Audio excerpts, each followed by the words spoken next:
क्या होगा अगर मैं आपसे कहूं कि जिस शरीर को हम मृत समझकर सफेद कफन में लपेट देते हैं, वो पूरी तरह शांत नहीं होता? क्या होगा अगर मैं कहूं कि मौत के बाद भी कुछ घंटों तक एक ऐसी प्रक्रिया चलती रहती है जिसे हम देख नहीं पाते, लेकिन वो हमारे बिल्कुल पास होती है? और क्या होगा अगर ये भी सच हो कि शव को रस्सियों से बांधना सिर्फ परंपरा नहीं, बल्कि एक जरूरी सुरक्षा है? एक ऐसा लॉक सिस्टम जिसे हमारे पूर्वजों ने बहुत सोच समझकर बनाया था, ताकि कोई ऐसी चीज वापस ना आए जिसे वापस नहीं आना चाहिए। आज हम उस दरवाजे को खोलने वाले हैं जिसके पार हर इंसान को जाना है, लेकिन जिसके अंदर झांकने की हिम्मत बहुत कम लोग कर पाते हैं। और यकीन मानिए, आज जो आप सुनने वाले हैं उसके बाद शायद आप कभी भी किसी शव यात्रा को पहले की तरह नहीं देख पाएंगे। जब किसी इंसान की सांसें रुकती हैं और डॉक्टर धीरे से कहता है कि अब यह इस दुनिया में नहीं रहा, तो कमरे में एक अजीब सी खामोशी फैल जाती है। रोने की आवाजें, सिसकियां और एक गहरा सन्नाटा। हम सब मान लेते हैं कि अब सब खत्म हो गया, लेकिन क्या सच में सब खत्म हो जाता है? यही वो सवाल है जिसका जवाब हमें कभी साफ साफ नहीं बताया जाता, क्योंकि जो सच है वो थोड़ा असहज करता है, थोड़ा डराता है और बहुत कुछ सोचने पर मजबूर कर देता है। असल में मौत एक स्विच ऑफ बटन नहीं है, ये एक प्रोसेस है, एक ऐसी प्रक्रिया जो धीरे धीरे पूरी होती है। शरीर के लिए मौत का मतलब है कि दिल धड़कना बंद कर देता है, दिमाग काम करना बंद कर देता है। लेकिन चेतना, जिसे हम आत्मा कहते हैं, उसके लिए ये एकदम से खत्म होने वाली चीज नहीं है। वो तुरंत यह नहीं समझ पाती कि उसके साथ क्या हुआ है। कल्पना कीजिए कि आप गहरी नींद में हैं और अचानक आपको ऐसा सपना आता है जिसमें आप अपने ही घर में खड़े हैं, लेकिन कोई आपको देख नहीं पा रहा। आप सबको पुकार रहे हैं, लेकिन कोई जवाब नहीं दे रहा। आप किसी को छूने की कोशिश करते हैं, लेकिन आपका हाथ उसके आर पार चला जाता है। ठीक यही स्थिति होती है उस आत्मा की जो अभी अभी शरीर से अलग हुई है। उसे लगता है कि वो अभी भी जिंदा है। वो अपने ही शरीर को देखती है जो बिस्तर पर लेटा हुआ है। वो अपने परिवार को रोते हुए देखती है। वो चिल्लाती है, समझाने की कोशिश करती है, लेकिन उसकी आवाज किसी तक नहीं पहुंचती। और यही वो पल होता है जब उसे पहला झटका लगता है, एक ऐसा झटका जो शब्दों में समझाना मुश्किल है। उसे धीरे धीरे एहसास होता है कि उसका इस दुनिया से कनेक्शन टूट चुका है, लेकिन यह एहसास तुरंत साफ नहीं होता। कुछ समय तक वो भ्रम में रहती है। उसे लगता है कि शायद वो वापस अपने शरीर में जा सकती है, शायद ये सब एक गलती है, शायद वो फिर से सांस ले सकती है। और यहीं से शुरू होता है वो हिस्सा जिसे हम आमतौर पर नजरअंदाज कर देते हैं, क्योंकि हम केवल बाहर का दृश्य देखते हैं, एक शांत पड़ा हुआ शरीर, लेकिन अंदर एक अलग ही कहानी चल रही होती है। एक ऐसी कहानी जिसे ना तो आंखें देख सकती हैं और ना ही कान सुन सकते हैं। ये वो समय होता है जब आत्मा अपने सबसे कमजोर और सबसे उलझे हुए रूप में होती है। वो अपने पुराने जीवन, अपने रिश्तों, अपने घर, अपने शरीर से जुड़ी होती है। उसे सब कुछ छोड़ना आसान नहीं लगता, और यही लगाव, यही मोह उसे बार बार उसी शरीर की तरफ खींचता है। अब जरा उस दृश्य को याद कीजिए जब किसी घर से शव यात्रा निकलती है। सफेद कफन में लिपटा हुआ शरीर, 4 लोग उसे कंधों पर उठाए हुए, और सबसे खास बात, वो रस्सियां जो शरीर को कसकर बांधे रखती हैं। आपने कभी सोचा है कि जब इंसान मर चुका है, वो हिल नहीं सकता, भाग नहीं सकता, कुछ कर नहीं सकता, तो फिर उसे इस तरह बांधने की जरूरत क्यों पड़ती है? क्या यह सिर्फ एक रस्म है या इसके पीछे कोई गहरी वजह है? असल में यह वही समय होता है जब शरीर को एक तरह से सील किया जाता है, जैसे किसी दरवाजे को बंद करके ताला लगा दिया जाता है। क्योंकि अगर यह दरवाजा खुला रह जाए तो क्या हो सकता है? यह सवाल ही डर पैदा कर देता है। पुराने समय के लोग शायद उतनी टेक्नोलॉजी नहीं जानते थे जितनी आज हम जानते हैं, लेकिन उन्हें इंसान के व्यवहार, उसकी मानसिक स्थिति और मृत्यु के बाद होने वाली चीजों का गहरा अनुभव था।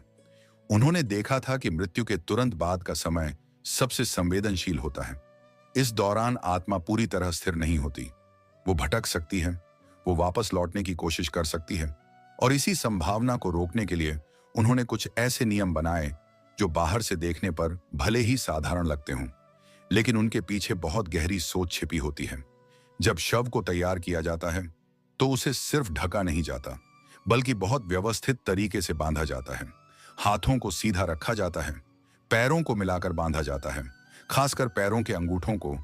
यह कोई सामान्य बात नहीं है, क्योंकि शरीर में ऊर्जा का एक प्रवाह होता है और मृत्यु के बाद भी कुछ समय तक वह पूरी तरह खत्म नहीं होता। इसे आप ऐसे समझ सकते हैं जैसे कोई मशीन बंद हो गई हो, लेकिन उसके अंदर थोड़ी गर्मी अभी भी बाकी हो।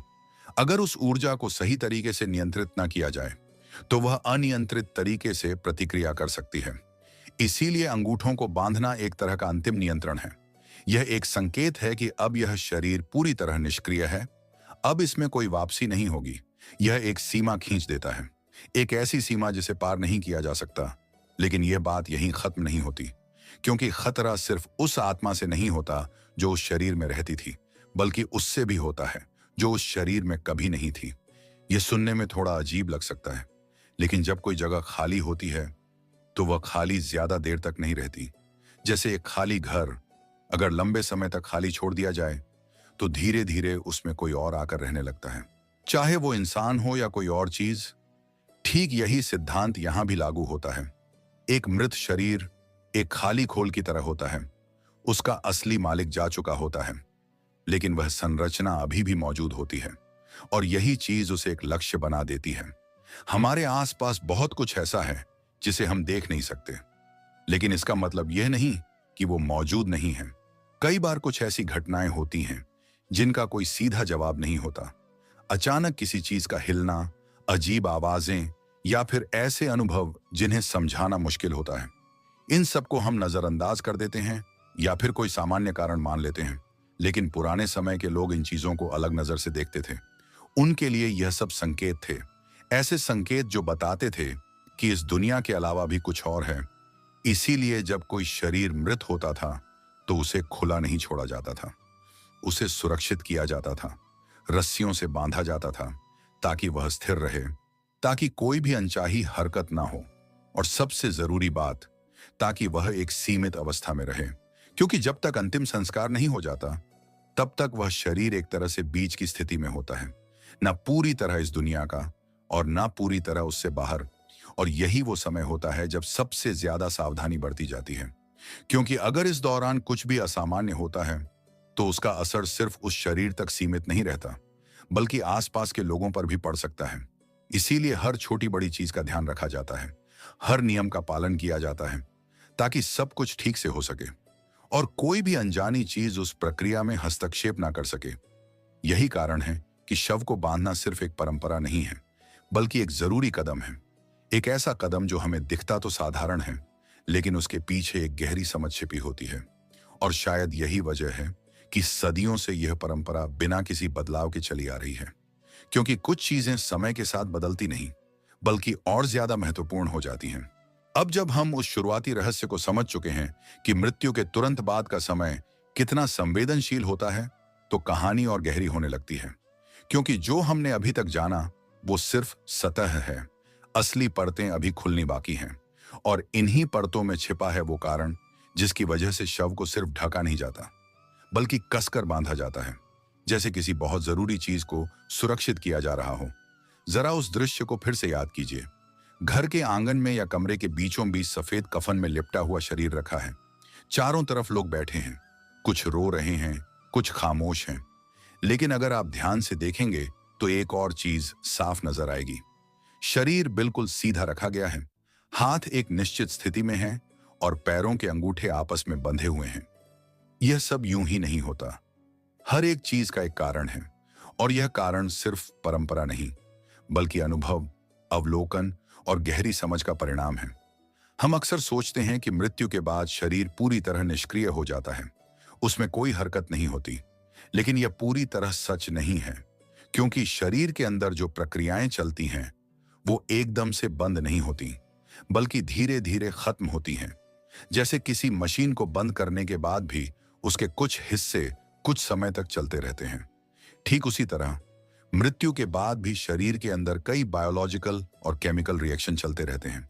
मरने के कुछ घंटों बाद शरीर में एक प्रक्रिया शुरू होती है जिसमें मांसपेशियां सख्त होने लगती हैं। इसे हम आज के समय में एक वैज्ञानिक नाम से जानते हैं, लेकिन पुराने समय के लोग इसे अपने तरीके से समझते थे। उन्होंने देखा था कि कुछ समय बाद मृत शरीर अकड़ जाता है, हाथ पैर सख्त हो जाते हैं, और अगर उसे सही तरीके से नहीं रखा जाए तो उसका आकार बिगड़ सकता है। कभी हाथ मुड़ सकता है, कभी पैर टेढ़े हो सकते हैं।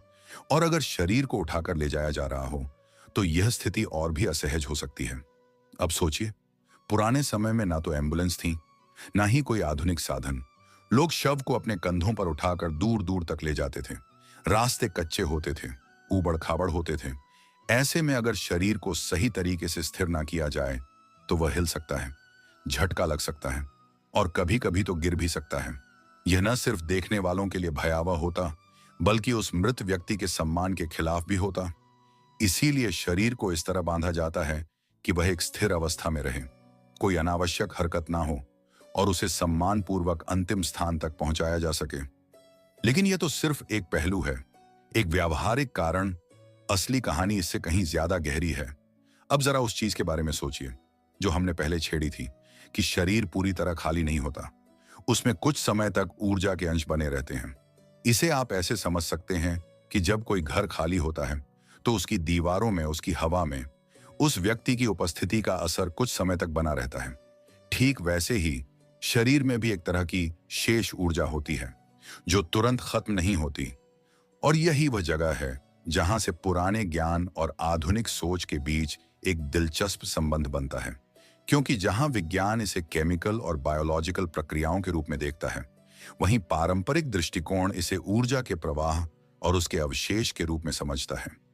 और इस ऊर्जा को नियंत्रित करना, उसे एक निश्चित सीमा में रखना बहुत जरूरी माना गया है। इसीलिए शरीर को बांधना सिर्फ उसे स्थिर रखने के लिए नहीं, बल्कि उस ऊर्जा को भी एक सीमित दायरे में रखने के लिए है। खासकर पैरों के अंगूठों को बांधना यह एक बहुत ही विशेष क्रिया है, क्योंकि शरीर का संतुलन और उसका आधार पैरों से जुड़ा होता है। और जब इन अंगूठों को एक साथ बांध दिया जाता है तो यह एक तरह से उस ऊर्जा के प्रवाह को बंद कर देता है, जैसे किसी खुले सर्किट को शॉर्ट कर दिया जाए ताकि उसमें कोई अनचाही गतिविधि ना हो। अब यह सुनने में थोड़ा अजीब लग सकता है, लेकिन अगर आप इसे एक प्रतीक के रूप में देखें तो यह एक बहुत गहरा संदेश भी देता है कि अब यह शरीर अपनी यात्रा पूरी कर चुका है। अब इसमें कोई वापसी नहीं होगी। यह एक अंतिम रेखा है, एक ऐसी रेखा जिसे पार नहीं किया जा सकता। लेकिन कहानी यहीं खत्म नहीं होती, क्योंकि जैसा कि हमने पहले कहा, खतरा सिर्फ उस आत्मा से नहीं है जो उस शरीर की मालिक थी, बल्कि उससे भी है जो उस शरीर की मालिक नहीं थी। और यह विचार जितना अजीब लगता है, उतना ही पुराने समय में इसे गंभीरता से लिया जाता था। जब कोई शरीर मृत होता है तो वह एक तरह से खुला ढांचा बन जाता है, और अगर उसे सुरक्षित ना किया जाए तो वह बाहरी प्रभावों के प्रति संवेदनशील हो सकता है। पुराने लोगों ने कई बार ऐसी घटनाएं देखी थीं, जहां मृत शरीर में कुछ सामान्य हरकतें हुई, अचानक उंगलियों का हिलना, आंखों का हल्का खुल जाना या फिर शरीर का थोड़ा सा झटका लेना। आज के समय में हम इसे वैज्ञानिक कारणों से समझा सकते हैं, लेकिन उस समय के लिए यह एक रहस्य था, एक ऐसा रहस्य जो डर पैदा करता था। और जब डर होता है तो इंसान सुरक्षा के उपाय खोजता है, और यही से शुरू हुआ शरीर को बांधने का चलन, ताकि अगर कोई अनियंत्रित हरकत हो भी तो वह सीमित रहे, वह डर का कारण ना बने, और सबसे जरूरी, वह किसी गलत अर्थ में ना लिया जाए। क्योंकि कल्पना कीजिए, अगर एक शव यात्रा के दौरान अचानक किसी का हाथ हिल जाए या शरीर थोड़ा सा उठ जाए तो वहां मौजूद लोगों पर क्या असर पड़ेगा। यह सिर्फ एक घटना नहीं होगी, यह एक ऐसा अनुभव होगा जो जिंदगी भर उनके दिमाग में रहेगा, और शायद उन्हें डर के उस स्तर तक ले जाए जहां से बाहर निकलना मुश्किल हो। इसीलिए रस्सियां सिर्फ शरीर को नहीं बांधती, बल्कि उस डर को भी बांधती हैं, उस अनिश्चितता को नियंत्रित करती हैं, और एक ऐसी व्यवस्था बनाती हैं जिसमें सब कुछ एक निश्चित ढंग से हो सके। अब अगर हम इस पूरी प्रक्रिया को एक और नजरिए से देखें तो यह सिर्फ शरीर को संभालने की बात नहीं है, बल्कि उन लोगों को संभालने की भी बात है जो उस स्थिति में मौजूद हैं। क्योंकि जब कोई अपना चला जाता है तो दिमाग काम करना बंद कर देता है, भावनाएं हावी हो जाती हैं, और ऐसे में अगर कोई असामान्य चीज हो जाए तो वह स्थिति और भी कठिन हो सकती है। इसलिए यह सारे नियम, ये सारी प्रक्रियाएं एक तरह से एक ढांचा बनाती हैं, एक ऐसा ढांचा जिसमें हर चीज का एक क्रम होता है, एक तरीका होता है, ताकि लोग उस दुख के बीच भी एक दिशा में आगे बढ़ सकें, बिना घबराए, बिना टूटे। और यही कारण है कि जब शव यात्रा निकलती है तो उसमें एक अनुशासन होता है, एक लय होती है। लोग एक निश्चित तरीके से चलते हैं, एक ही मंत्र दोहराते हैं, और उस पूरे माहौल में एक गंभीरता होती है जो उस पल की गरिमा को बनाए रखती है। लेकिन इस अनुशासन के पीछे सिर्फ सामाजिक कारण नहीं है, बल्कि मनोवैज्ञानिक कारण भी हैं। क्योंकि जब हम किसी प्रक्रिया को फॉलो करते हैं तो हमारा ध्यान बढ़ जाता है, हम अपने दुख से थोड़ा दूर हो जाते हैं, और यही हमें उस स्थिति से निकलने में मदद करता है। अब जरा उस पल के बारे में सोचिए जब शव को घर से बाहर निकाला जाता है। यह सिर्फ एक शारीरिक प्रक्रिया नहीं है, बल्कि एक प्रतीकात्मक क्षण भी है। क्योंकि यह वह समय होता है जब एक व्यक्ति का इस घर से, इस जीवन से अंतिम संबंध टूटता है, और उसी समय शरीर को इस तरह बांधा जाता है कि वह पूरी तरह नियंत्रित रहे, कोई ढीलापन ना हो, कोई अस्थिरता ना हो। यह एक तरह से यह सुनिश्चित करना है कि अंतिम यात्रा शांतिपूर्वक और व्यवस्थित तरीके से पूरी हो, बिना किसी बाधा के, बिना किसी डर के। और जब हम इन सभी बातों को एक साथ जोड़ते हैं तो हमें यह समझ में आता है कि शव को बांधना कोई साधारण बात नहीं है। यह एक बहुस्तरीय प्रक्रिया है जिसमें विज्ञान, अनुभव, मनोविज्ञान और परंपरा सब एक साथ जुड़े हुए हैं। यह सिर्फ एक शरीर को संभालने की बात नहीं है, बल्कि उस पूरे माहौल को संभालने की बात है, उस भावनात्मक स्थिति को नियंत्रित करने की बात है, और सबसे बढ़कर उस अनिश्चितता को सीमित करने की बात है जो मृत्यु के साथ आती है। और शायद यही वजह है कि यह परंपरा आज भी उतनी ही मजबूत है जितनी पहले थी। क्योंकि कुछ चीजें सिर्फ इसलिए नहीं चलती कि वे पुरानी हैं, बल्कि इसलिए चलती हैं क्योंकि वे काम करती हैं। वे हमें एक ऐसी स्थिति में संभालती हैं जहां हम सबसे ज्यादा कमजोर होते हैं, और यही उनकी असली ताकत है। अब कहानी उस मोड़ पर पहुंचती है जहां रहस्य और भी गहरा हो जाता है। क्योंकि अब तक हमने जो समझा वह शरीर और उसके आसपास की परिस्थितियों तक सीमित था। लेकिन जैसे ही शव यात्रा घर से बाहर निकलती है, पूरा माहौल बदल जाता है। और यहीं से शुरू होता है वह हिस्सा जिसे अक्सर लोग सिर्फ एक परंपरा मानकर नजरअंदाज कर देते हैं। लेकिन अगर ध्यान से देखा जाए तो हर एक छोटी छोटी चीज के पीछे एक बहुत बड़ी वजह छिपी होती है। जरा उस दृश्य को ध्यान से याद कीजिए। 4 लोग कंधे पर अर्थी उठाए हुए हैं, सफेद कफन में लिपटा हुआ शरीर रस्सियों से कसकर बंधा हुआ, और पीछे पीछे चल रहे लोग। कोई रो रहा है, कोई चुप है, कोई सिर्फ देख रहा है। लेकिन इस पूरे दृश्य में एक चीज और होती है जिसे हम अक्सर समझ नहीं पाते, और वह है रास्ते में फेंके जाने वाले सिक्के और मुरमुरे। कई लोग इसे दान समझते हैं, कुछ लोग इसे परंपरा कहते हैं। लेकिन अगर इसे गहराई से समझा जाए तो यह सिर्फ दान नहीं है, यह एक प्रक्रिया है, एक ऐसा तरीका जो उस यात्रा को सुरक्षित बनाता है।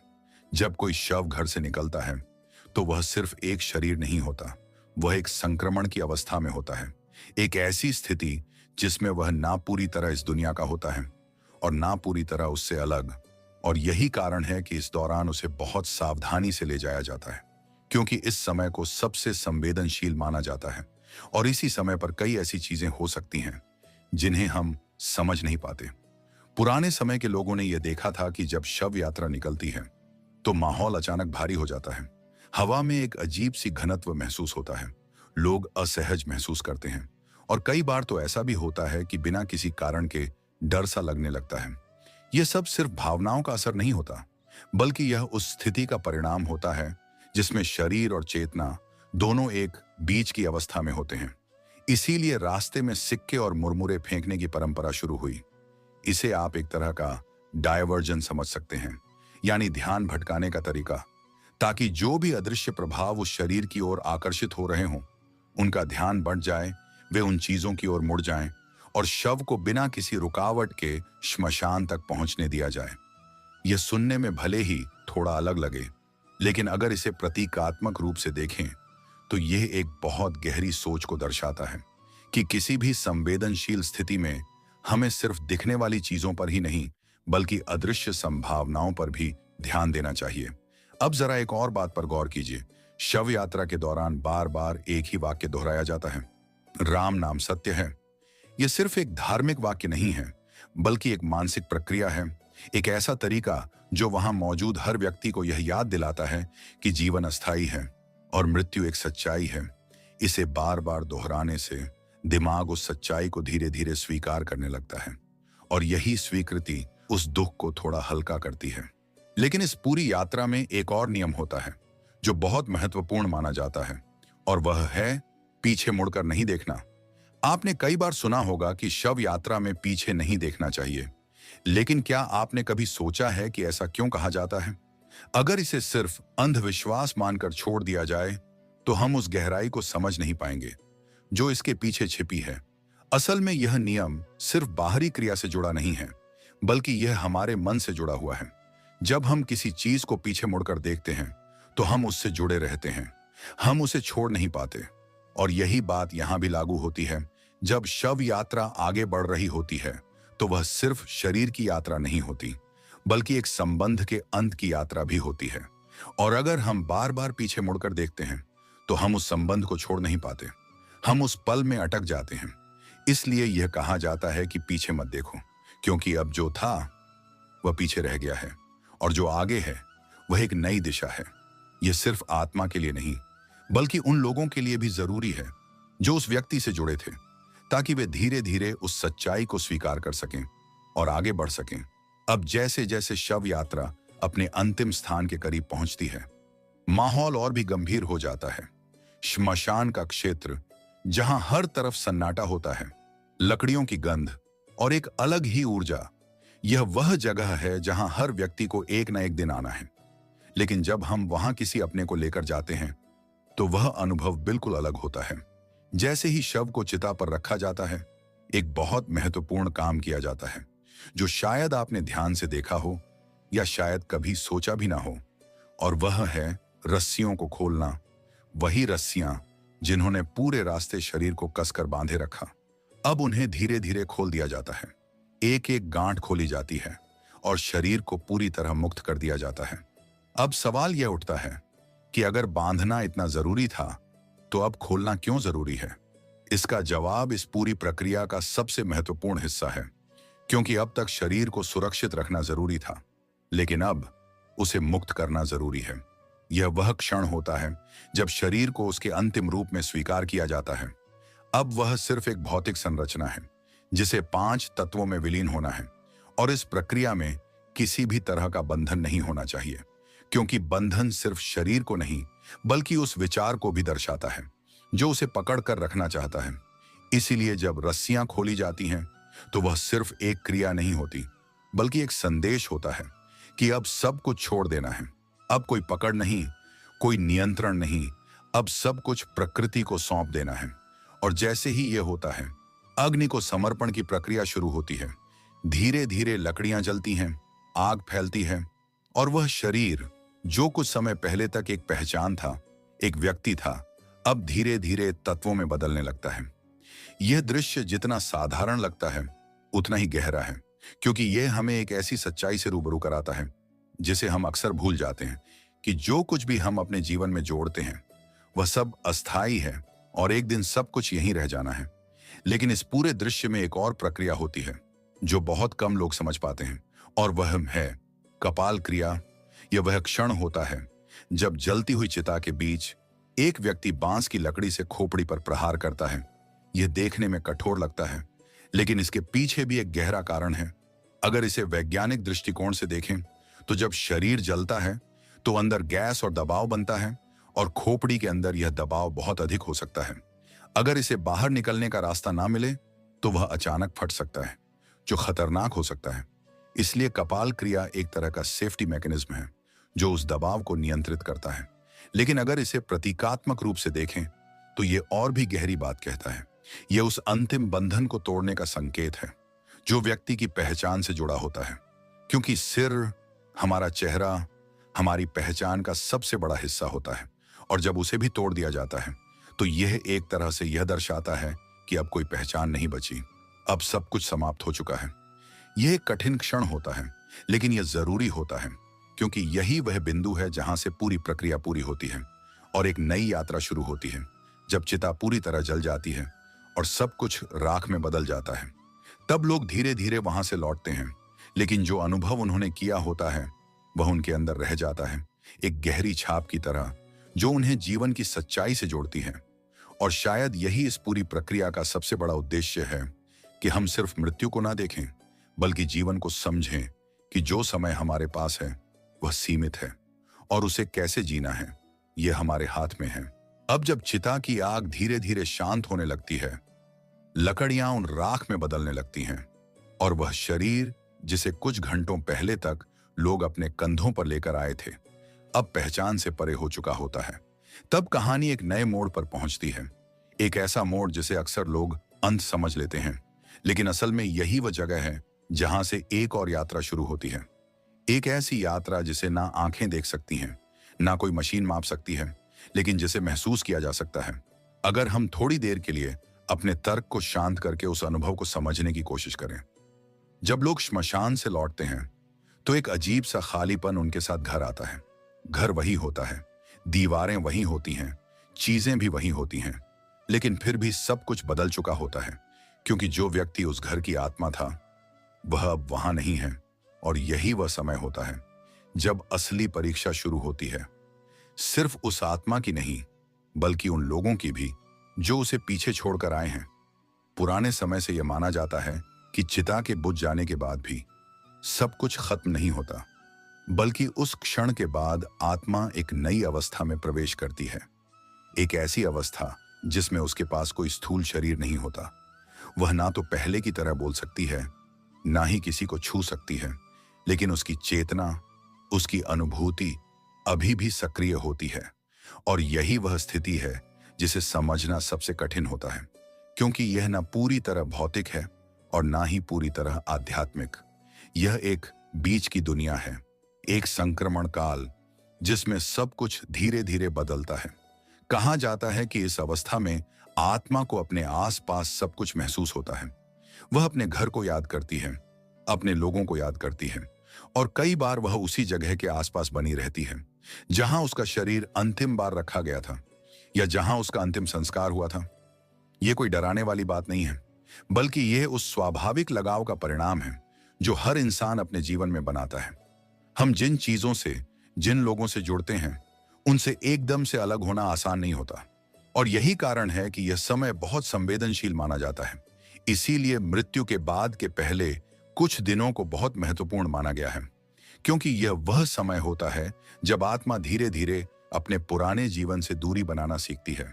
और इसी दौरान घर में कुछ विशेष क्रियाएं की जाती हैं, जैसे दीपक जलाना, मंत्रों का उच्चारण और सबसे महत्वपूर्ण एक विशेष ग्रंथ का पाठ। यह सब केवल धार्मिक अनुष्ठान नहीं है, बल्कि यह एक तरह का मार्गदर्शन है। एक ऐसा वातावरण बनाना है जिसमें उस आत्मा को शांति मिले और वह बिना किसी भ्रम के आगे बढ़ सके। जब घर में लगातार शांति का माहौल बनाया जाता है, जब लोग संयम से रहते हैं, जब एक नियमित क्रम में क्रियाएं की जाती हैं, तो यह केवल घर के लोगों को ही नहीं बल्कि उस चेतना को भी प्रभावित करता है जो अभी भी उस स्थान से जुड़ी हो सकती है। ये एक तरह का संकेत होता है कि अब सब कुछ बदल चुका है, अब एक नई दिशा में आगे बढ़ना है। इसी दौरान एक और महत्वपूर्ण प्रक्रिया होती है जिसे बहुत लोग केवल एक रस्म मानते हैं, लेकिन उसके पीछे भी एक गहरी सोच छिपी होती है, और वह है पिंडदान।